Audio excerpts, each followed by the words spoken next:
श्रीमद् भागवतम दशम स्कंद अध्याय 31 गोपियों के विरह गीत। गोपियों ने कहा, हे प्रियतम, व्रज भूमि में तुम्हारा जन्म होने से ही यह भूमि अत्यधिक महिमावान हो उठी है और इसीलिए इंदिरा लक्ष्मी यहाँ सदैव निवास करती है। केवल तुम्हारे लिए ही तुम्हारी भक्त दासियां हम अपना जीवन पाल रही हैं। हम तुम्हें सर्वत्र ढूंढती रही हैं, अतः कृपा करके हमें अपना दर्शन दीजिए। हे प्रेम के स्वामी, आपकी चितवन शरतकालीन जलाशय के भीतर सुंदरतम सुनिर्मित कमल के कोश की सुंदरता को मात देने वाली है। हे वरदाता, आप उन दासियों का वध कर रहे हैं जिन्होंने बिना मोल ही अपने को आपको पूर्ण रूप से समर्पित कर दिया है। क्या यह वध नहीं है?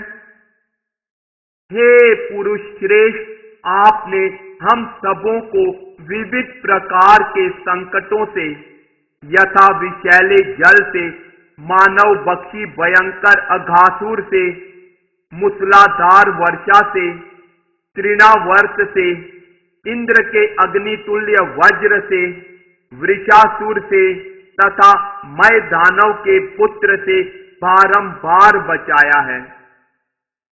हे सखा, आप वास्तव में गोपी यशोदा के पुत्र नहीं, अपितु समस्त देहधारियों के हृदयों में अंतस्थ साक्षी हैं। क्योंकि ब्रह्मा जी ने आपसे अवतरित होने एवं ब्रह्मांड की रक्षा करने के लिए प्रार्थना की थी, इसलिए अब आप सात्वत कुल में प्रकट हुए हैं।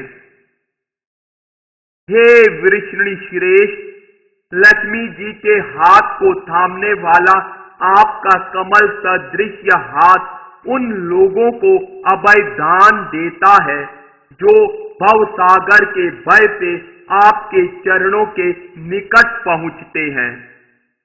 हे प्रियतम, उसी कामना को पूर्ण करने वाले कर कमल को हमारे सिरों के ऊपर रखें। हे व्रज के लोगों के कष्टों को विनष्ट करने वाले समस्त स्त्रियों के वीर, आपकी हंसी आपके भक्तों के मिथ्या अभिमान को चूर चूर करती है। हे मित्र, आप हमें अपनी दासियों के रूप में स्वीकार करें और हमें अपने सुंदर कमल मुख का दर्शन दें। आपके चरण कमल आपके शरणागत समस्त देहधारियों के विगत पापों को नष्ट करने वाले हैं। वे ही चरण गौवों के पीछे पीछे चरागाहों में चलते हैं और लक्ष्मी जी के दिव्य धाम हैं।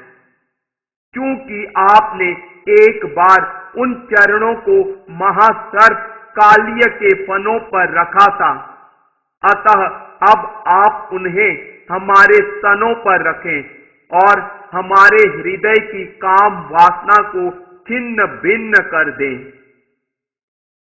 हे कमल नेत्र, आपकी मधुर वाणी तथा मोहक शब्द जो कि बुद्धिमान के मन को आकृष्ट करने वाले हैं, हम सबों को अधिकाधिक मोह रहे हैं।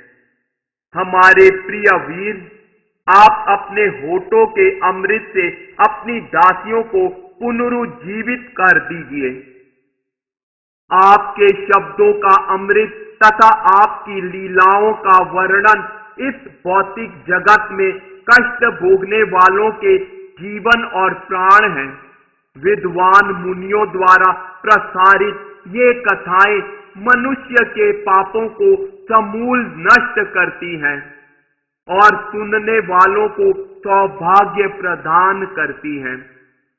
ये कथाएं जगत भर में विस्तीर्ण हैं और आध्यात्मिक शक्ति से ओतप्रोत हैं। निश्चय ही जो लोग भगवान के संदेश का प्रसार करते हैं वे सबसे बड़े दाता हैं। आपकी हंसी, आपकी मधुर प्रेम भरी चितवन, आपके साथ हमारे द्वारा भोगी गई घनिष्ठ लीलाएं तथा गुप्त वार्ताएं, इन सब का ध्यान करना मंगलकारी है और ये हमारे हृदयों को स्पर्श करती है। किंतु उसके साथ ही हे छलिया, वे हमारे मन को अतीव क्षुब्ध भी करती है।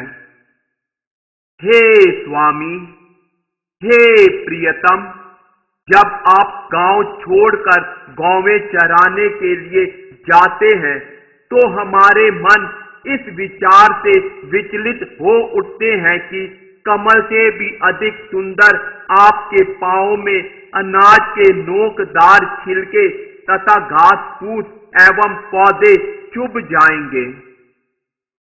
दिन ढलने पर आप हमें बारंबार गहरे नीले केश की लटों से ढके तथा धूल से पूरी तरह दूसरित अपना कमल मुख दिखलाते हैं। इस तरह हे वीर, आप हमारे मन में काम वासना जागृत कर देते हैं। ब्रह्मा जी द्वारा पूजित आपके चरण कमल उन सबों की इच्छाओं को पूरा करते हैं जो उनमें नतमस्तक होते हैं। वे पृथ्वी के आभूषण हैं, वे सर्वोच्च संतोष के देने वाले हैं और संकट के समय चिंतन के लिए सर्वथा उपयुक्त हैं। हे प्रियतम, हे चिंता के विनाशक, आप उन चरणों को हमारे स्तनों पर रखें। हे वीर, आप अपने होठों के उस अमृत को हम में वितरित कीजिए जो युगल आनंद को बढ़ाने वाला और शोक को मिटाने वाला है। उसी अमृत का आस्वाद आपकी ध्वनि करती हुई वंशी लेती है और लोगों को अन्य सारी आसक्तियां विसरा देती है। जब आप दिन के समय जंगल चले जाते हैं तो क्षण का एक अल्पांश भी हमें युग सरीखा लगता है, क्योंकि हम आपको देख नहीं पाती और जब हम आपके सुंदर मुख को, जो घुंघराले बालों से सुशोभित होने के कारण इतना सुंदर लगता है, देखती भी हैं, तो ये हमारी पलकें हमारे आनंद में बाधक बनती हैं, जिन्हें मूर्ख सत्रष्टा ने बनाया है। हे अच्युत, आप भली भांति जानते हैं कि हम क्यों आई हैं। आप जैसे छलिए के अतिरिक्त भला और कौन होगा जो अर्धरात्रि में उसकी बांसुरी के तेज संगीत से मोहित होकर उसे देखने के लिए आई तरुणी स्त्रियों का परित्याग करेगा। आपके दर्शनों के लिए ही हमने अपने पतियों, बच्चों, बड़े बूढ़ों, भाइयों तथा अन्य रिश्तेदारों को पूरी तरह ठुकरा दिया है।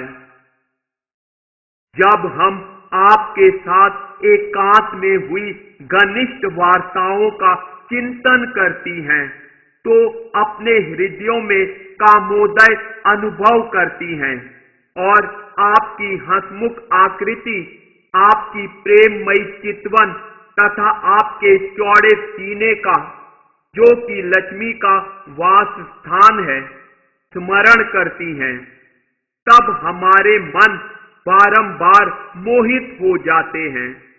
इस तरह हमें आपके लिए अत्यंत गहन लालसा की अनुभूति होती है। हे प्रियतम, आपका सर्व मंगलमय प्राकट्य व्रज के वनों में रहने वालों के कष्ट को दूर करता है। हमारे मन आपके सानिध्य के लिए लालायित हैं। आप हमें थोड़ी सी वह औषधि दे दें जो आपके भक्तों के हृदयों के रोग का शमन करती हैं। हे प्रियतम, आपके चरण कमल इतने कोमल है कि हम उन्हें धीरे से अपने स्तनों पर डरते हुए हल्के से ऐसे रखती हैं कि आपके पैरों को चोट पहुंचेगी। हमारा जीवन केवल आप पर टिका हुआ है, अतः हमारे मन इस चिंता से भरे हैं कि कहीं जंगल के मार्ग में घूमते समय आपके कोमल चरणों में कंकड़ों से चोट न लग जाए। इस प्रकार श्रीमद् भागवत के 10वें स्कंद के अंतर्गत गोपियों के विरह गीत नामक 31वें अध्याय के श्रीमद् एति भक्ति वेदांत स्वामी प्रभुपाद के विनीत सेवकों द्वारा रचित तात्पर्य पूर्ण हुए।